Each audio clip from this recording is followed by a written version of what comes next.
ఎగువ ప్రాంతాల్లో కురుస్తున్న భారీ వర్షాలు కృష్ణమ్మ పరవళ్లు తొక్కుతోంది. ఇప్పటికే పెద్ద ఎత్తున శ్రీశైలం డ్యాంకు వరద నీరు వచ్చి చేరుతోంది. దీంతో నంద్యాల జిల్లా కొత్తపల్లి సంగమేశ్వర ఆలయ గర్భాలయంలో వేపదార శివలింగాన్ని కృష్ణమ్మ తాకింది. సంగమేశ్వర ఆలయాన్ని కృష్ణాజలాలు చుట్టుముట్టడంతో ఆలయం బయట వేపదార లింగానికి ఈ సంవత్సరం చివరిసారిగా ఆలయ పురోహితులు ప్రత్యేక పూజలు చేశారు. కృష్ణానదికి చీర సారె సమర్పించి మంగళహారతి ఇచ్చారు ఆలయ పురోహితులు తెలకపల్లి రఘురామశర్మ.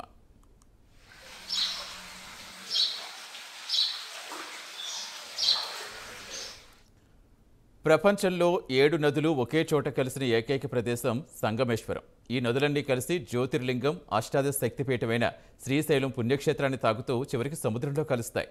వరద ప్రభావం ఇలాగే కొనసాగితే మరో 3 రోజుల్లో ఆలయం పూర్తిగా కృష్ణమ్మ ఒడిలో చేరుతుందని స్థానికులు అంటున్నారు.